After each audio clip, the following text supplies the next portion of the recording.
Well, welcome to this edition of the Yahweh blog. This is episode 10 of Qatsyr Harvest. Once again, I'm a sole proprietor as we try to both produce this live stream for you and host it as well. The place we left off in our last program on Qatsyr Harvest was fairly profound. I was speaking from the heart to tell Yah's beloved people that it was time, after 3,000 years of erasing Yahweh's name, of telling him to go away and not speak directly to you again. And considering all that has transpired since that time, 3,400 years ago, it's time. It's time to change. If you think that doing the same thing over and over again, as you have for 34 centuries, is going to produce a different result, open your eyes and look around you. Look, as the world has turned vastly more anti-Semitic over these last few years than the conditions that existed in the 1920s in Europe. This is now a global expression of hatred against God's people. This is now the entire religion of 2 billion people wanting your annihilation, the extermination of the state of Israel. This isn't one country. This isn't one political party. Now you're fighting for your very existence, for your right to live, Israel. And over the past 3,400 years, you've tried to rely on your own recognizance. You've chosen to be religious. You've chosen to be political. You've chosen to isolate yourselves. And to a large extent, you've deceived yourselves. You're running out of time to continue to play those cards. And it's a losing hand. It's been a losing hand for 34 centuries since you told Yahweh to go away and to shut up because you didn't want to hear directly from him again. Well, in the meantime, Yahweh chose a leader among your people. The one man that Yahweh publicly announces that from all others, he chose this one man, a boy at the time, and that he anointed him 3 times, symbolic of his 3 lives. And that this one man, Yahweh said, I am his father. He is my son. He is, of course, your Messiah. He was your king and will be your king again. And so it is with this man, about 400 years after the Exodus, that Yahweh united Yisrael, brought Yisrael into its eternal capital, Yahweh's home, Jerusalem, cleared the threshing floor of Mount Moriah for the presence of the home for Yahweh's name. And it was during those years that David became the most powerful of prophets. It is when he wrote the first 30 Mizmor, Psalms, in which he revealed to us that he had decided on his own recognizance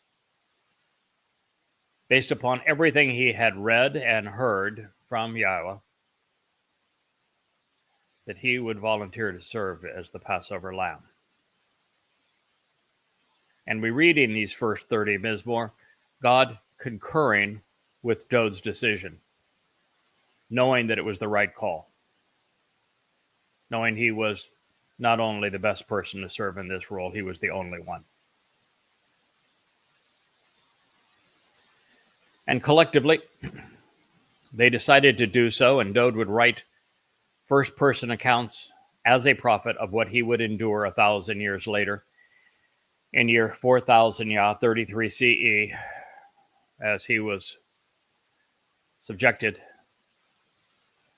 corporeally to abuse beyond our imagination by the beast of Rome in fulfilling Pesach, to open the doorway to life and to heaven for you, Yisrael.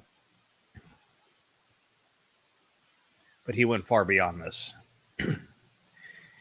Dod had agreed to have his nefesh soul, our guilt, with him into Sheol, where he spent matzah,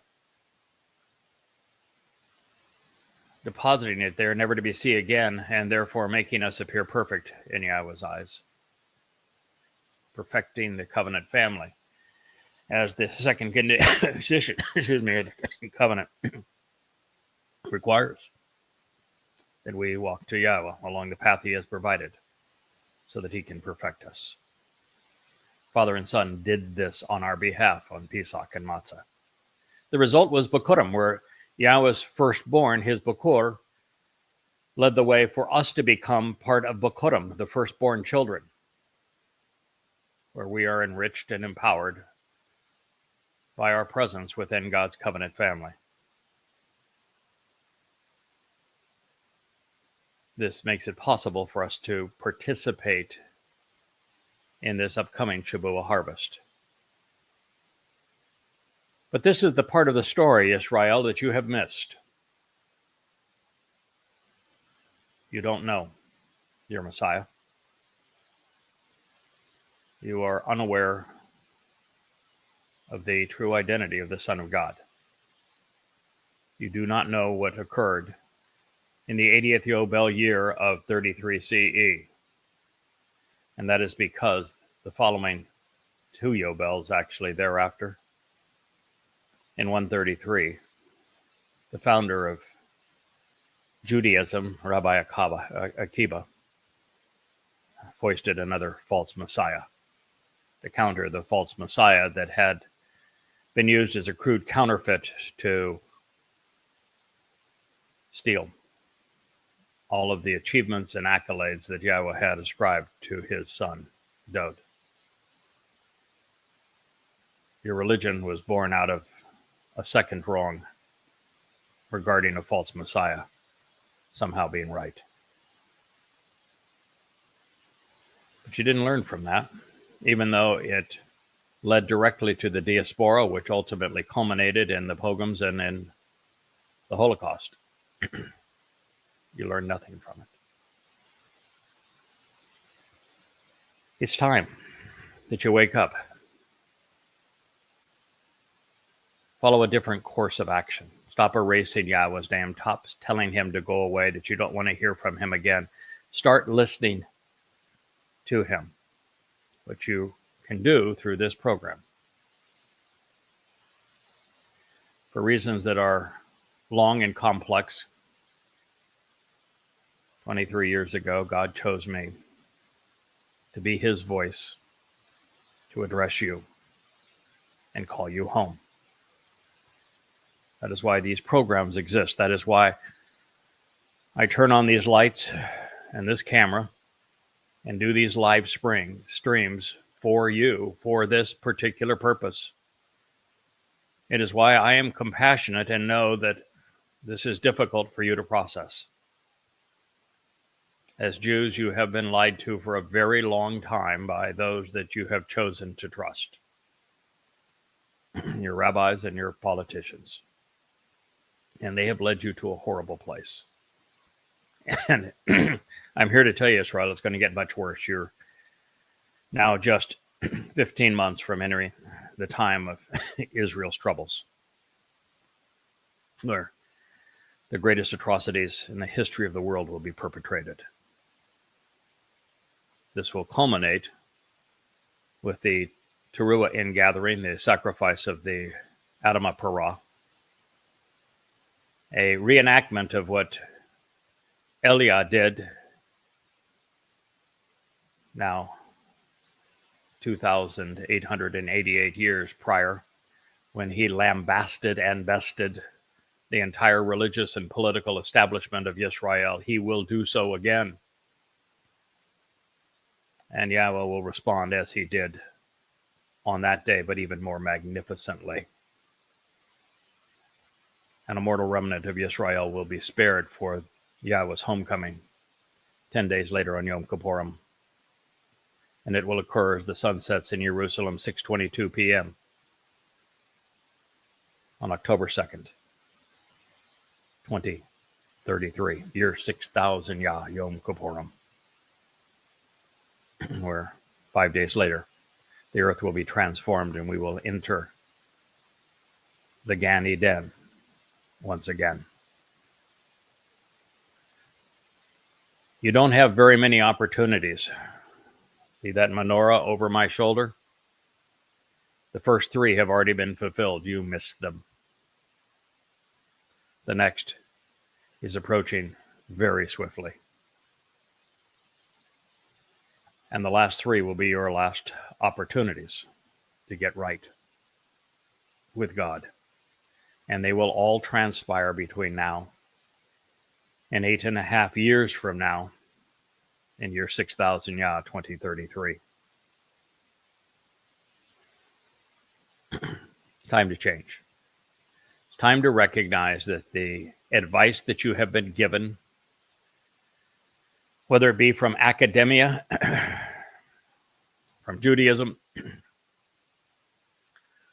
from the media, from your politicians, has led you astray. It's led you to a very horrible place. And it's been horrible for a very long time. Now, ever since Solomon decided that, that more women were better than one good woman, and chose to spend his time with lots of women from foreign cultures, and then appeased them by adopting their religious practices, Israel splintered. It broke apart. Israel, from that point on, has been political and religious, as opposed to adhering to the stipulations of the covenant, which there are 5, and I don't think there's 5 Jews in all of Israel that know what those 5 conditions are, or that know that the first 3 Moed Mikre that Dode fulfilled, which is something you're also ignorant of, enables the 5 benefits of the covenant. And so my message to you is, it's time to recognize that life has been particularly difficult for Israel in the face of the Assyrians, the Babylonians, the Egyptians multiple times, the Macedonian Greeks, Imperial Rome, the Roman Catholic Church. The first Muslims, as they wiped out 1/3 of the earth's population following the war of compulsion upon Muhammad's death, recognizing that previously they had exterminated all of the Jews of Arabia in an act of genocide. Of course, was followed by the Ottoman Turks, and then by European Christians as they ravaged the Jewish people, leading ultimately to the Nazification of Europe and the Holocaust, And following that, now a systematic onslaught by Islam,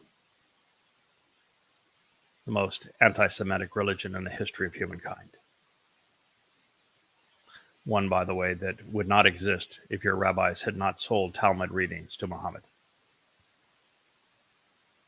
They betrayed you when Rabbi Akiva foisted a false messiah, that of Bar Kokhba, from which you get your six-pointed star, on you, that brought the wrath of Roman legions and Hadrian upon the land where he renamed Judea Philistia.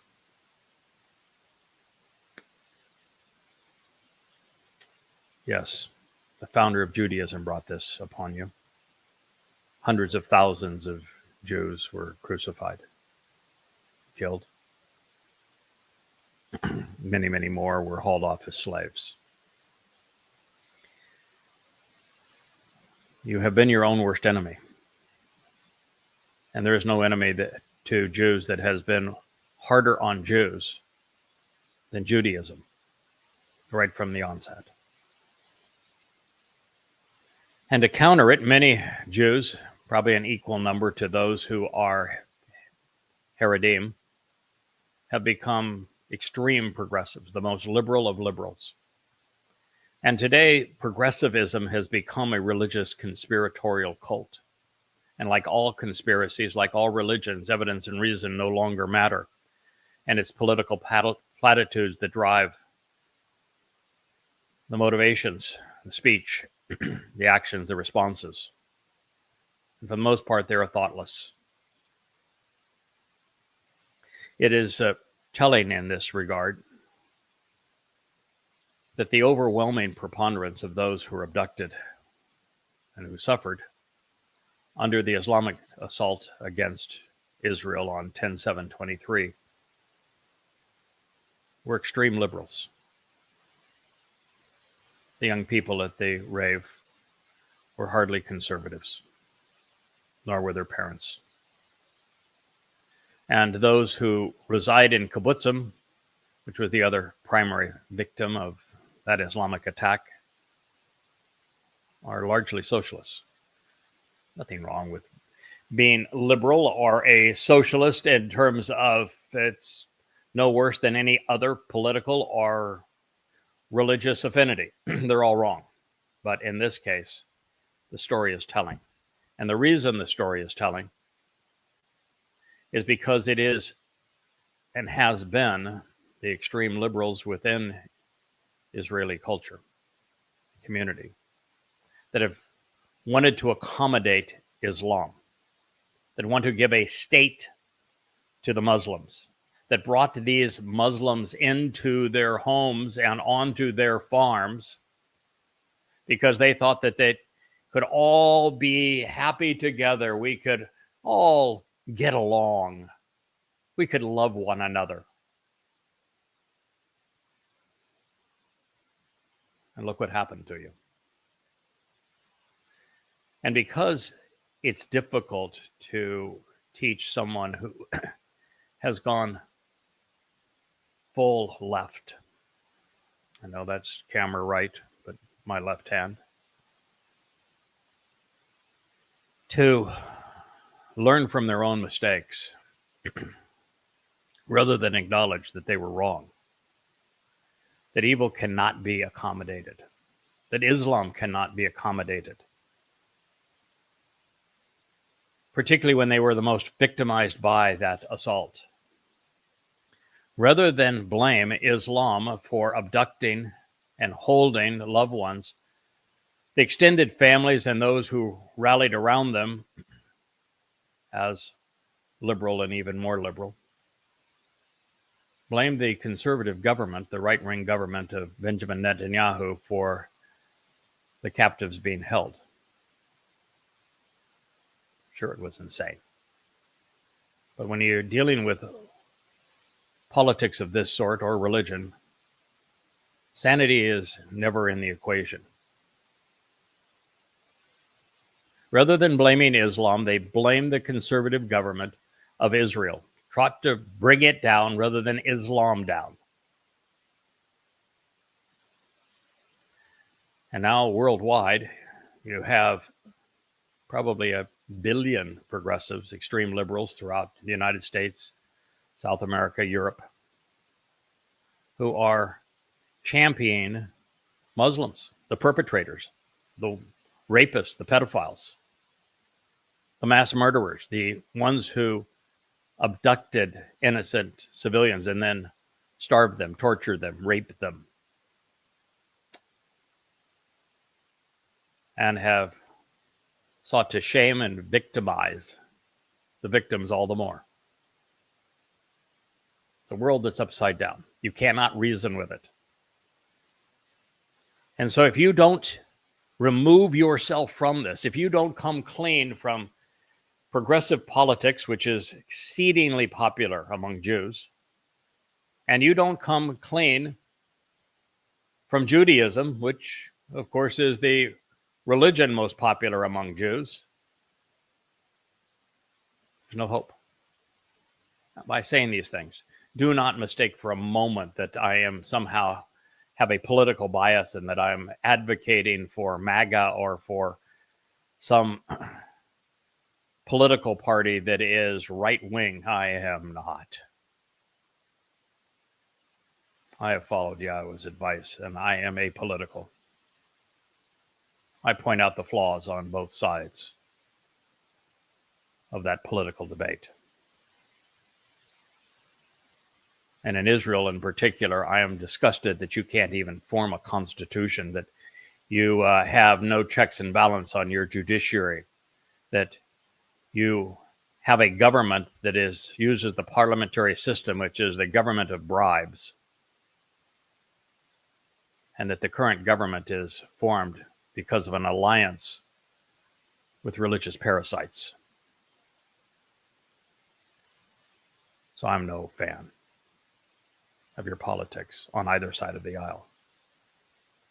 And as those know who have spent any time around me, who have looked at the books on the bookshelf, not only behind me, but on yadayah.com, you know that I have written 36 books. And you know of those 36 books that 13 of them are uniquely anti-religious. 5 destroy the credibility of the religion of Islam, the first ever to reorder the Quran chronologically, to set it into the context of Muhammad's life, to present the entire Quran in the proper order, explained through the oldest and most credible hadith sources, so that you can know exactly who Muhammad and Allah are, and the horrid life that they lived, and why Islam is a terrorist manifesto and a death cult that was perpetrated by a rapist and a pedophile, mass murdering terrorist. It's all proven, all irrefutable. I've received thousands of death threats for having written it to protect Israel. I wrote it on behest of God Almighty, who specifically asked me to do so for you. At the same time, I've written 5 volumes disproving the Christian New Testament. It's impossible to read Christianity and remain a Christian.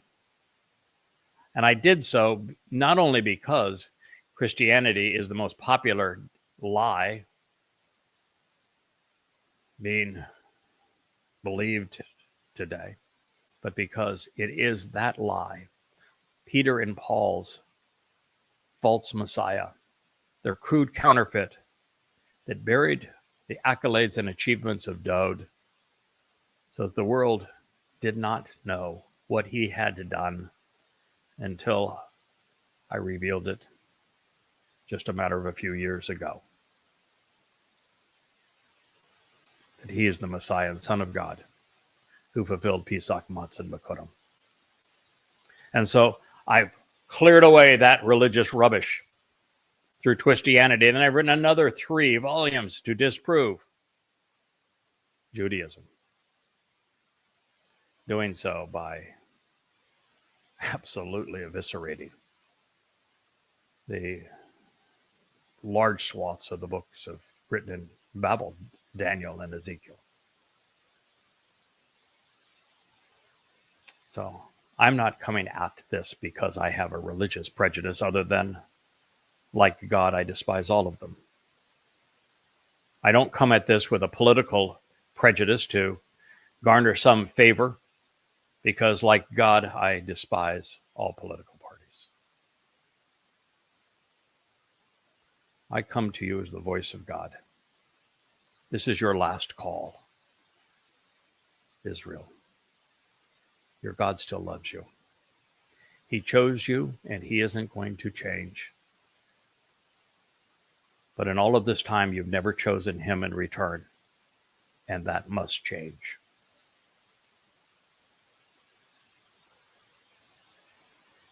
On this note, I'd like to continue with where we were in our last program of Qatsyr harvest, because there's a lot to accomplish, and there's not a lot of time left to accomplish it. So it's time we get down to business. On this particular day, Shabuah, God revealed that there's a lot to celebrate and a great deal to share. And there's no better way to observe this day than to read and to recite what the Torah and prophets reveal about it.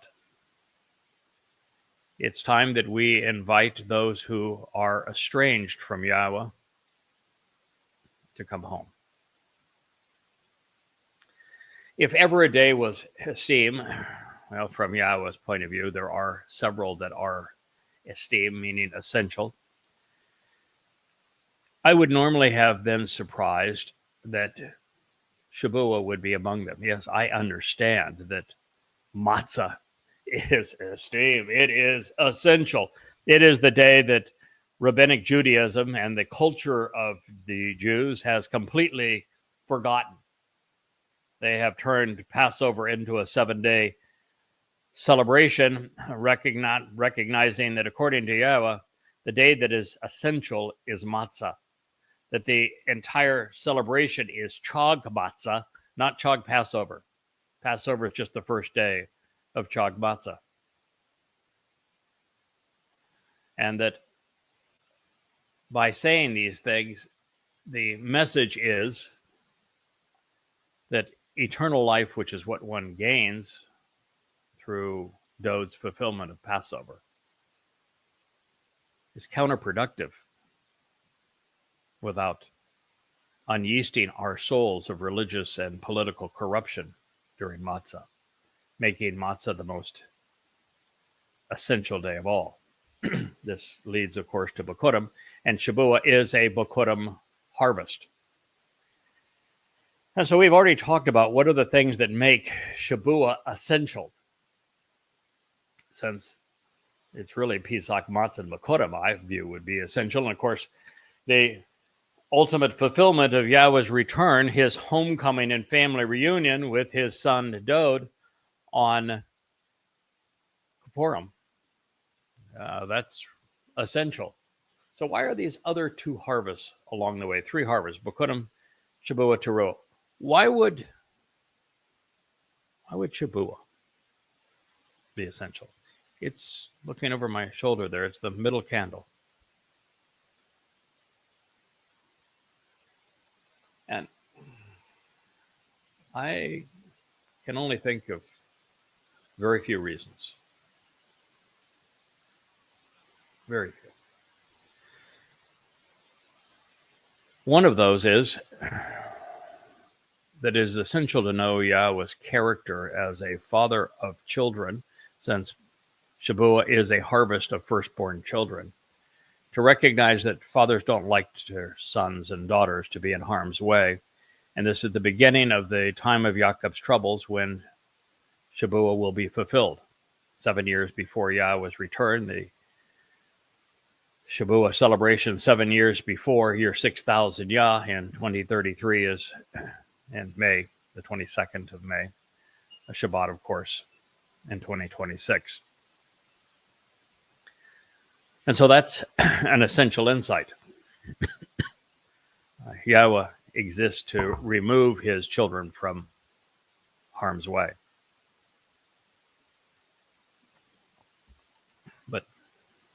There must be more. And there is. I think the single most important day on Yahweh's calendar, from perspective of creation and all eternity, is his return when his family is reconciled, because he doesn't have to deal with the irascible nature of his people any longer, or the harm that Goyim are perpetrating against his people. There's no more religion, no more politics, no more misappropriating his nature or misquoting him. And so this day of ideal harmony with those he chose to love has to be Yahweh's most favorite day in all of eternity. And this day does not occur without the mission that I was asked to perform. Now, that doesn't mean I deserve credit. It means that exactly what I said. If Yahweh had not engaged after a very long time, after longer than 2,000 years of complete silence, to speak to his people once again, they would not have known his name. They would not have known his son. They would not know the terms and conditions of the covenant. They would not know that God is returning. They would not know any date along the way. They would not understand the Moed Mikre.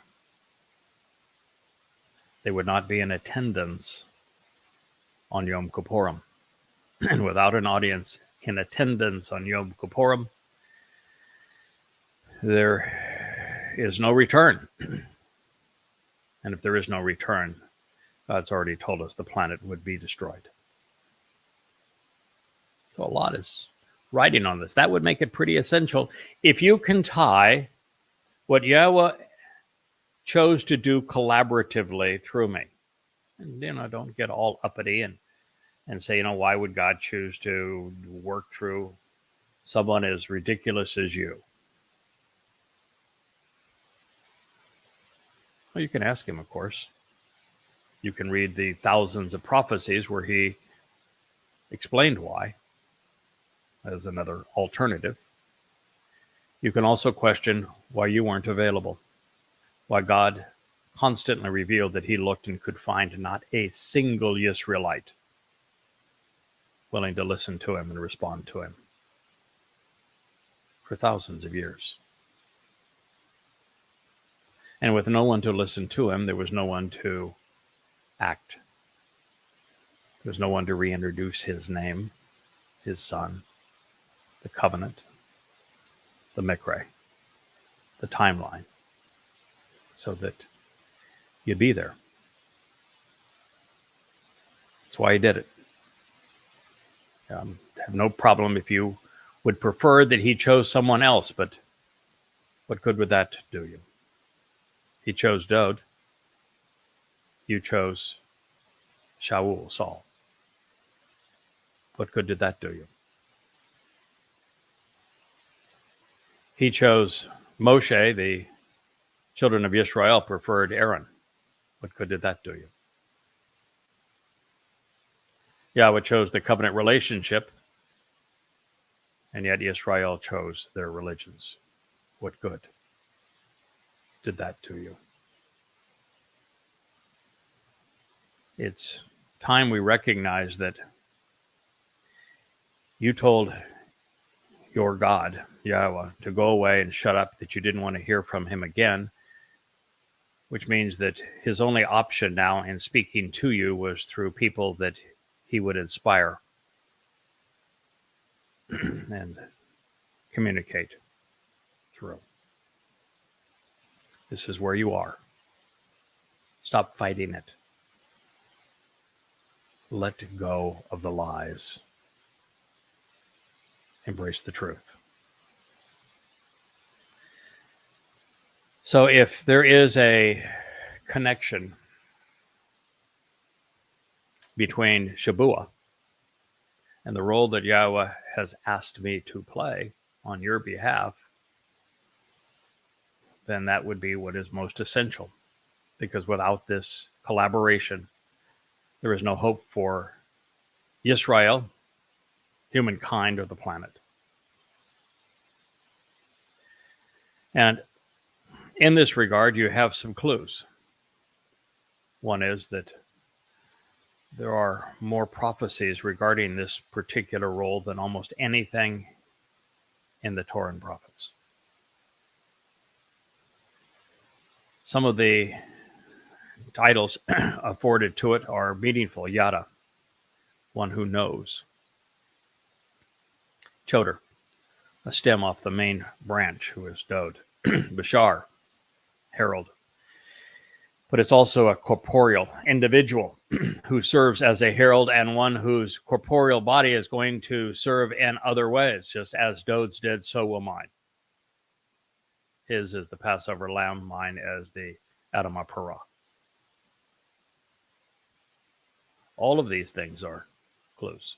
How about when you told God you didn't want to hear from him again, and he proclaimed that I would be his coal voice? Or most of all, the realization that according to the Torah and prophets, there are three Zeroah: Moshe, Dode, and the role that I have been asked to play on your behalf. And a Zeroah, in this case, is one who cultivates the seeds that have been sown for a productive harvest, which is why the Adamah Parah is the man of the earth who is Parah, productive and fruitful. Yes, indeed. There are lots of things to identify all of this with. And the fact that I was called to highlight the importance of that candle in the middle and to serve as the voice of and the life of Teruah, the one that welcomes Dode back. So there is a tie-in here. And I think that is largely what makes it so essential. And there is also every indication that it is because it does take a team of people to get things done, particularly today. You know, I was asked by Yahweh back in December to stop writing books, that I had written enough. One more book wasn't going to make much of a difference. But it's time for me to be the subtotal of those books and to start speaking to God's people. Now, writing books and getting them published does require a team. You need a publisher, you need editors, you need fact checkers, you need website builders and others to support that effort. You can't do all things. You can focus on the main thing, the one thing that you alone have been asked by God to achieve. Same thing is true now. I'm sitting here looking at you, doing a live stream of this program, because it is the one thing that only I can do at this time. It is my purpose. But to do this well, I can't do all of the other things that are necessary for this message to be disseminated broadly and to reach you in the most credible fashion possible. And so we need a team. And it's a lot of work. It pays nothing but eternal life in God's presence. The inheritance plan is, yes, marvelous, but it takes a lot of devotion. And so I think Yahweh realizes that how much he can expect from us, and knows that there has to be a day that we are all moving towards and trying to accomplish everything possible between now and that time to leave a lasting record of what's going to occur and why, and how you need to respond, Yisrael. And I think it's also important that since I will be joining Elia, I laugh, since I'll be joining Elia, of course, every Jew knows that Elia is returning. They know that he is one of the two last witnesses. It's written all over. Well, he's only named in one place in the last chapter of the last revelation that God made to humankind through the prophet Malachi. But it's clear from Zechariah that he's one of two. And the very fact that Yahweh would choose him, it's just hard to fathom the stupidity of the Jewish religion, where they set a place for Elia at the Passover table, not knowing the one thing that made Elia famous. There's only one thing that Elia did that distinguishes him, and it distinguishes him in a magnificent way. He was the most overt voice against religion, as well as politics, in the history of Israel.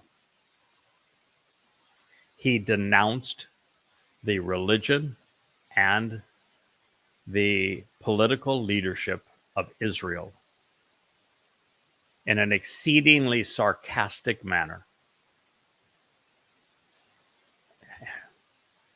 More than 850 to 1 were the religious clerics of Asherah and Baal, the Lord and the mother god that is venerated now in Christianity. And he prevailed. And he did so magnificently with such great oratory that Yahweh chose him to come back to reprise that exact same role. He will serve as the master of ceremonies when another bull, Yada, the Adam of Parah, is sacrificed, with Yahweh once again igniting the fire. A fire that will singe the last remnants of politics and religion, militarism, conspiracy, and yet will purify along with the ash-laden torrents of living waters that will cascade off the Temple Mount as this whole thing is orchestrated so beautifully by Elia and prepares the children of Israel, this mortal remnant, on the 24th of September to the backdrop of a full solar eclipse in year 2033, 10 days, before Yahweh's returned with his beloved son, as is foretold in Zechariah 12. That's why Elia was chosen. That's why he was taken. That's why he is returning. He is the most outspoken person against religion and its integration into politics in the history of Israel. Something to think about, isn't it?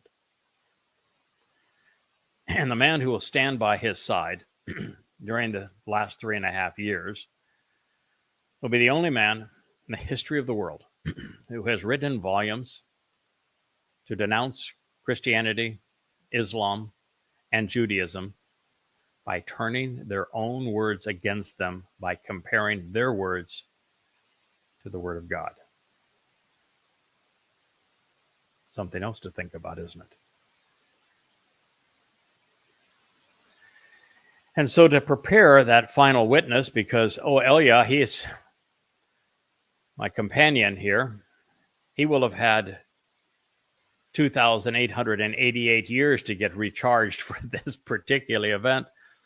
I think it's reasonable that Yahweh would provide a sabbatical for me to not just recharge, but prepare for the fullness of the mission that precedes his return. I would think that would make this day essential too.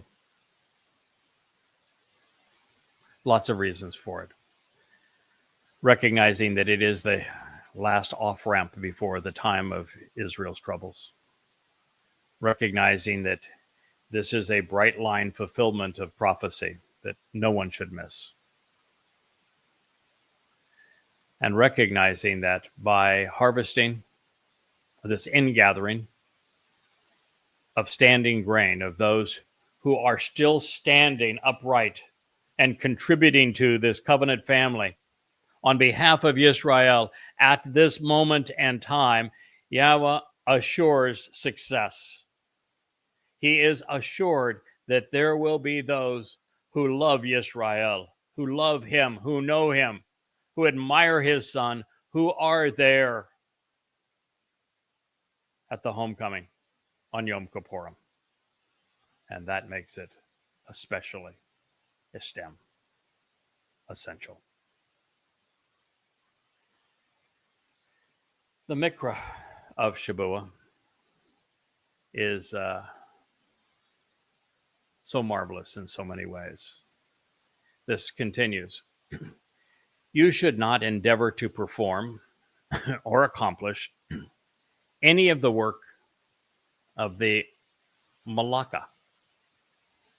This is a eternal prescription for living in all of your dwelling places and homes throughout all generations.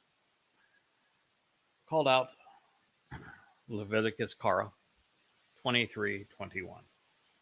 All right, so what in the world is a Malakah? Because you're not supposed to do any of the work of the Malakah. We're supposed to allow the Malakah to do as is needed. So, well, let's consider Malak, because Malakah is simply the feminine of Malak. What is Malak in Hebrew? It means spiritual messenger. It means heavenly envoy.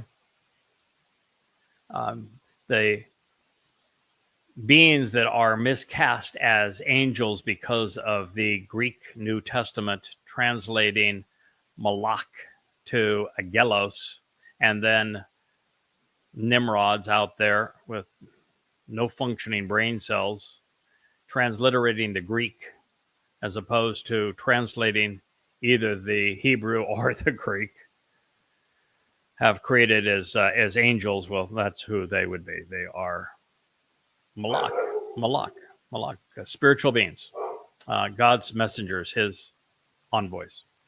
It makes them exceedingly important to us. So, Malak being a spiritual messenger, a Malakah would be a feminine manifestation of that message. So, what are we to make of that? Well, God has the ability to project his Ruach, although this doesn't say anything about Ruach, and his Ruach conveys both feminine and maternal aspects of his nature. So I guess that's a possibility, right? But I think that the best translation of Malakah would simply be spiritual counselor, spiritual messenger. So you should not endeavor to perform any aspect of the messenger, the heavenly messenger even. In fact, that might even be a better term. Heavenly messenger, spiritual counselor. Well, who is the heavenly messenger, spiritual counselor at this time? Why this admonition? Something has dawned on me, and this is the beauty of being able to do a live broadcast like this. It's one of the reasons that I'm so grateful for having written all of these books and having gradually over time learned what Yahweh wants us to know and put the pieces of his puzzle together, because with each day you add to your base of knowledge, which then increases your capacity for understanding. And I'm going to share something with you that I've never shared before.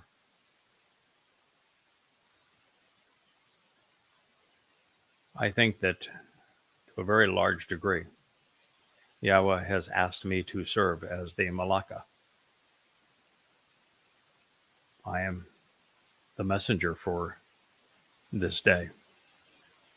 And you might say, oh, well, man, it's not fair because you're a dude and Malacca is feminine. Well, so is Zeroa, which is the most important of Dodes, who is a dude's title. Now, it doesn't really care about whether he calls you an Ed, restoring witness, or an Ida, restoring witness with the masculine or feminine characteristics. By adding the ah sound to it, he may be speaking of this transition that he has asked me to make quite recently. We've just finished a series called In the Garden, where Yahweh makes it very clear that there is a distinction between Adam and Chawa, and the distinction is head and heart. That Chawa, feminine, would be guided by her heart, led by her passions, motivated by her heart, her feelings. And that man, for the most part, would be guided by his thoughts.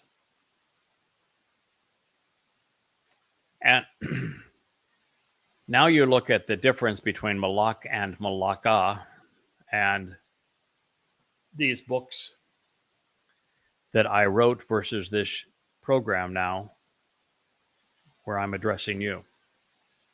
I had this conversation just an hour or so ago with one of my friends who was visiting, and yeah, he's listening to all of these programs, which is pretty unique for someone who lives on this tiny island with me. And we were talking about he was bringing up how much more powerful the spoken word is than the written word. That he for years has tried to read the books and got into them, and it was just difficult. But he says, I can listen to every word that you speak because of the inflection, the power of the spoken word, and things that you can communicate through the spoken word that you cannot communicate at all through the written word.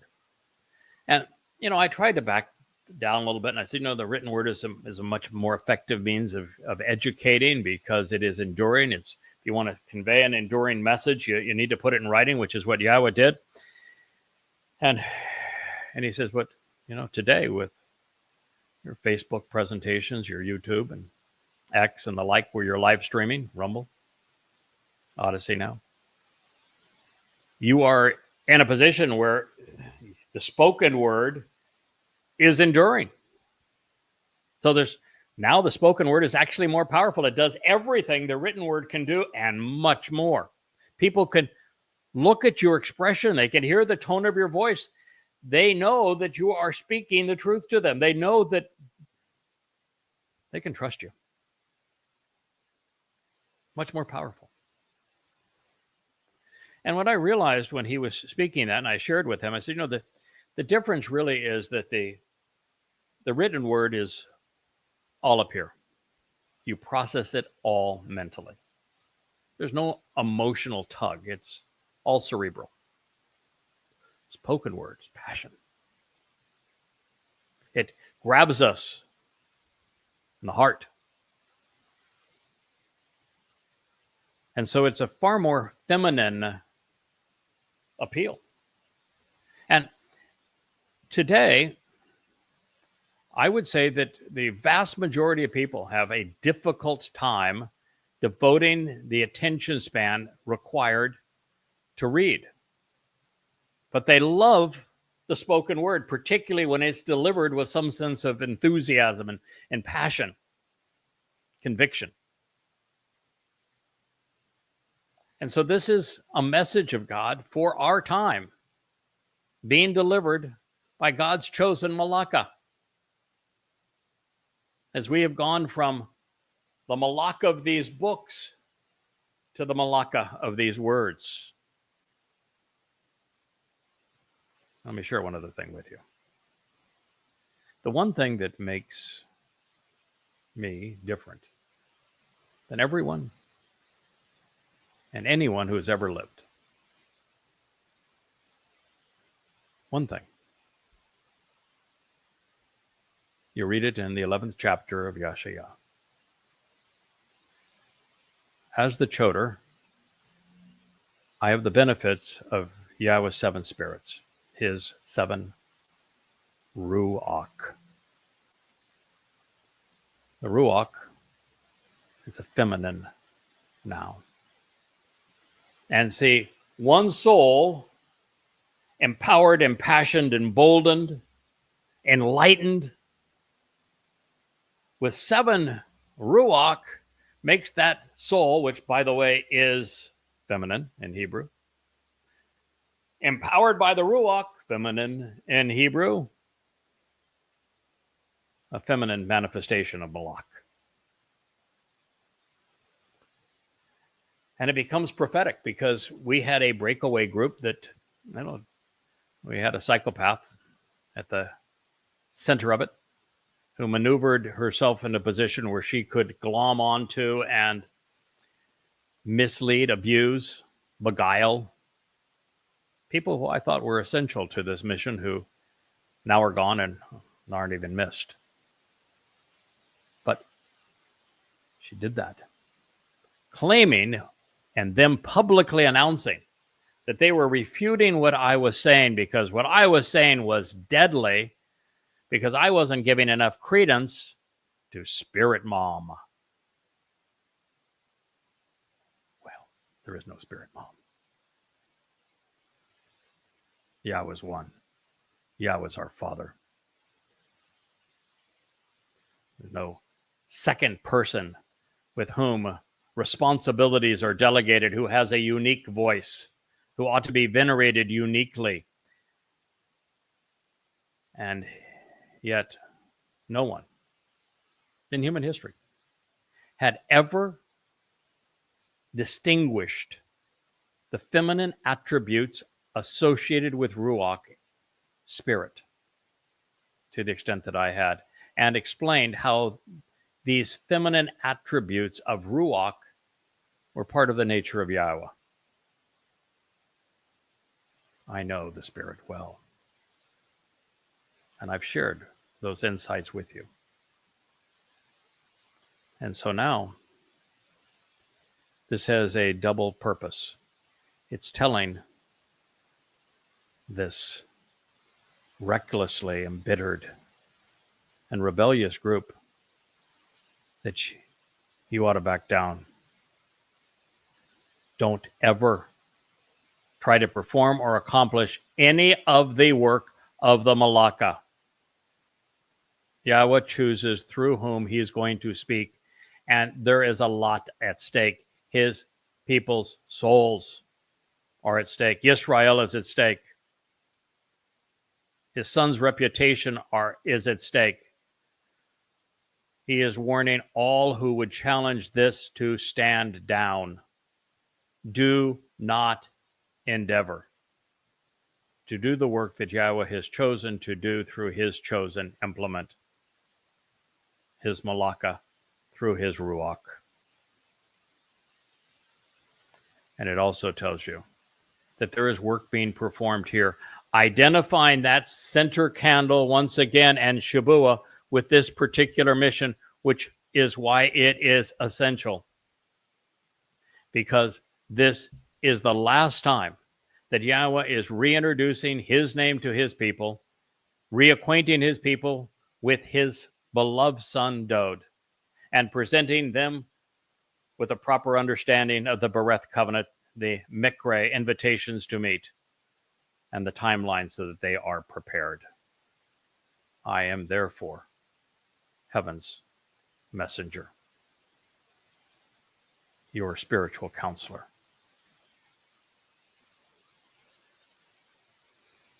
And of this, God says, this is an eternal prescription for living in all of your dwelling places and homes throughout all generations.